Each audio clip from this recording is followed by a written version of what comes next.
Magandang idea to at makakatulong to sa inyo yung issue na to, lalong-lalo na sa mga kababayan natin na sa Hungary o sa ibang part ng EU.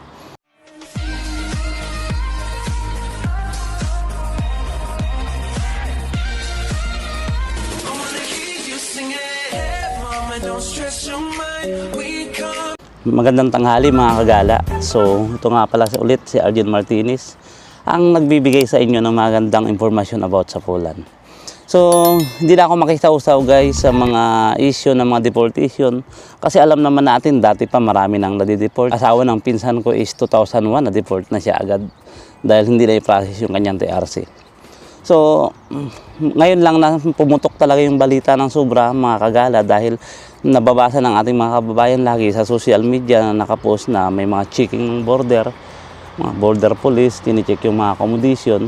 Dati pa yan mga kagala na mayroong checking pero hindi lang katulad ngayon, mas pinaigting pa nila yung pag-check ng mga foreign workers dito sa Poland.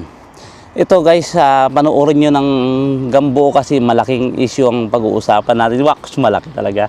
Hindi, magandang idea to at makakatulong to sa inyo yung issue na to, lalong-lalo na sa mga kababayan natin na sa Hungary o sa ibang part ng EU. So dito muna sa Poland yung itatopic natin, yung may nag-PM sa akin na, "Sir, may na-deport daw tayong kababayan kahit may hawak ng yellow card." So, hindi ko alam kung saan napuntang kamay ng Marites to na yellow card na is na-deport pa rin daw. Ang sagot ko dyan, pwedeng yes, pwedeng no. May mali doon sa pagkakapaliwanag kung ba't siya na-deport. So, isa-isahin natin, may mga ano kasi yan, mga kagala na issue kung bakit siya na-deport. Yung kung talagang legal yung process mo ng TRC mo is wala kang chance na ma-deport, zero chance na ma-deport ka kung legal yung pag-i-stay mo sa Poland. Pero bakit sinasabi kong legal at yung isa illegal? Guys, ganito kasi yan. Unang-una, pag nag-expire na yung visa mo, bago ka pinrasis ng iyong agency or employer, saka ka nagkaroon ng yellow card, so yun pa lang, doon may delikado ka na, may posibilidad na ma-deport ka. Pag expire na yung visa mo, inuulit ko, pag expire na yung visa mo, bago ka nag-process ng TRC mo, ng application for TRC, may chance na ma-deport ka nga. Pero kung before ng expiration yung ng visa mo, saka na-process yung TRC mo, at may hawak ka ng yellow card, wala nang chance na ma-deport ka pa kasi legal na yung pagka-process. So yun, isa pang reason kung bakit na may chance kang ma-deport mga gala dahil dito yung kahit may hawak kang yellow card, yung tinatawag na nag-close na yung case mo, hindi mo pa alam yung case mo doon sa migration office na napabayaan din kung nasa agency ka na, for example, lumipat ka ng ibang city at hindi na i-update yung iyong case doon, yung status mo, papunta dito sa, for example, sa Poznan ka, at hindi mo na i-update, pumunta ka ng ibang city ulit, for like Warsaw, o Gdansk, Sopot, hindi mo na i-update yung status mo doon sa Voivodeship office kung nasaan ka ngayong city na lumipat. So yun, malaki ang chance mo na ma-deport, lalong-lalo na kung yellow card pa lang hawak mo. Pero kung katulad nga ng sabi ko, legal yung pagka-process, wala kang ikatakot, hindi ka madi-deport. Naalarma lang kasi mga kababayan natin dahil sa minsan maling information at hindi na-explain ng tama kung bakit na-deport. Pangalawa, kung nakapag-apply ka na ng TRC at ang tagal lumabas at na-suggest sa'yo ng yung company na panibago na apply na lang natin ng panibago yan, ibang city naman to. Tapos may hawak kang yellow card, doon malaki ang chance mong ma-deport. So, ang magandang gawin, pag na-apply na dito, for example, dito sa Poznan, pag lumipat ka ng Warsaw, is update lang yung status kung nasaan ka. Tapos may hawak kang yellow card para maiwasan yung deportation guys. So, malinaw na tayo doon mga kagala ha. Huwag kayong matakot kasi matagal nang naghihigpit dito, matagal nang may checking.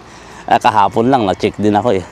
Walang ipangamba na ma-check ka ng border police kung kumpleto yung documents mo at mayroon kang TRC na or working permit at hindi pa expire yung mga yun, pati yung visa mo. At kung nakaprocess naman at may register na, walang dapat ikatakot. Makipag-usap lang ng tama sa border police na ito yung pakita yung mga documents. So, walang dapat ika-alarma mga kababayan ko dito sa Poland.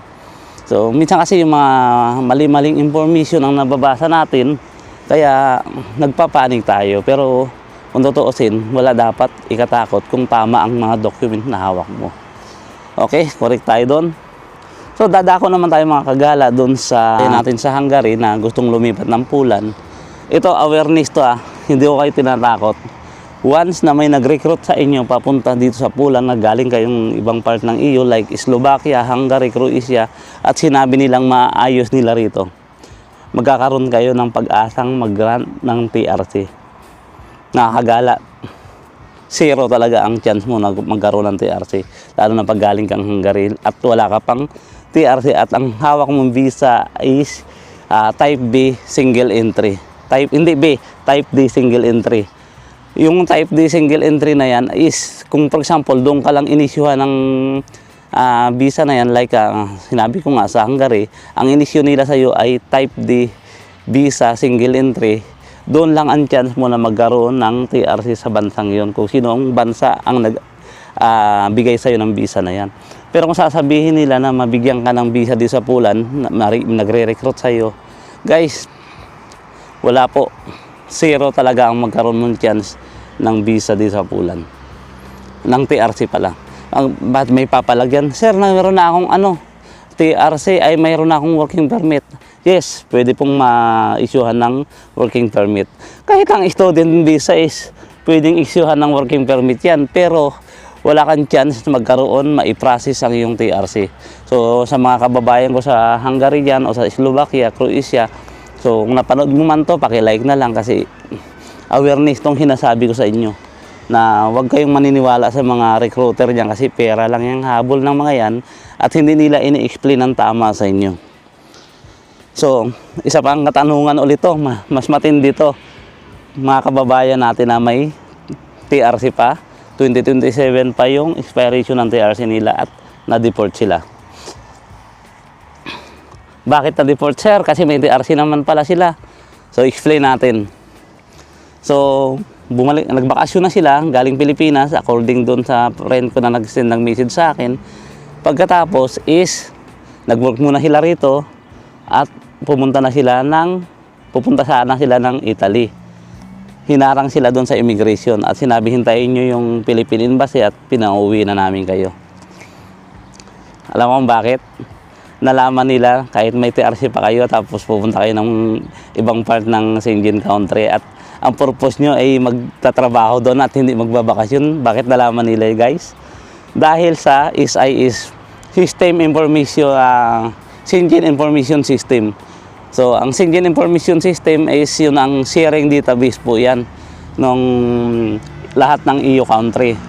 So nalalaman nila yung labas-pasok ng mga foreign national doon sa bansa nila dahil dyan sa sharing database ng Schengen system, yun, information system. Schengen information system na lahat ng EU country na bubuksan yan. For example, kaya yun sila dineport kasi hindi na naniwala ang immigration sa kanila na magbi-vacation lang sila doon sa Italy. Sabi ng immigration is, hindi kayo magbabakasyon doon. Wala na kayong working permit dito sa Poland. So malamang, pag alis nila, kinancel na ng amo nila yung working permit nila or ng employer nila, ang working permit nila dito sa Poland kasi nagpaalam na sila na pupunta silang Italy. So malamang kinancel at nalaman na yun ng immigration na cancel yung working permit nila. Yun ang dahilan kung bakit sila na-deport. Hindi naman sila na-deport ng walang dahilan eh. So yun ang pinakamalinaw na dahilan doon. Nalaman na cancel na nga yung working permit nila. So guys, sana kung isa ka doon sa nakakuha ng magandang aral at magandang idea sa mga nabanggit kong yun, kung natingin mo nakatulong sa iyo itong vlog ko is paki-like naman at paki-share na rin sa mga kababayan natin at para maging aware din sila sa mga nangyayari sa Poland. Guys, inuulit ko, ang deportation hindi naman mangyayari kung wala kang nagagawang masama o legal kang nag-i-stay dito sa Poland o kung saang bansa ka man. Kaya wag kong matakot sa mga checking ng border kung may papakita kang legal na documents. Kaya kung lilipat ka, bago umaksyon dapat pag-isipan. So itong hanggang sa muli, ito si Arjen Martinez ang nag-iiwan sa iyo ng if you want to be a successful, living a simple life is the key. Salamat mga kagala, abangan nyo yung upload ko ng camping si Rico. Napakaganda ng lugar na napuntahan namin mga kagala. So nagtatanong kayo, kala nyo magpapalit na ako ng niche ng ating channel. Hindi po, magbibigay pa rin po ako sa inyo ng mga impormasyon about dito sa Pulan, pero mas magpupukus muna tayo around travel around the Pulan. So pagkatapos na maikot ko tong Pulan, siguro pupunta na tayo naman sa ibang part ng Europe. Ikutin natin ang buong Europe guys bago tayo umuwi ng Pilipinas. So thank you guys, salamat sa suporta, and I love you.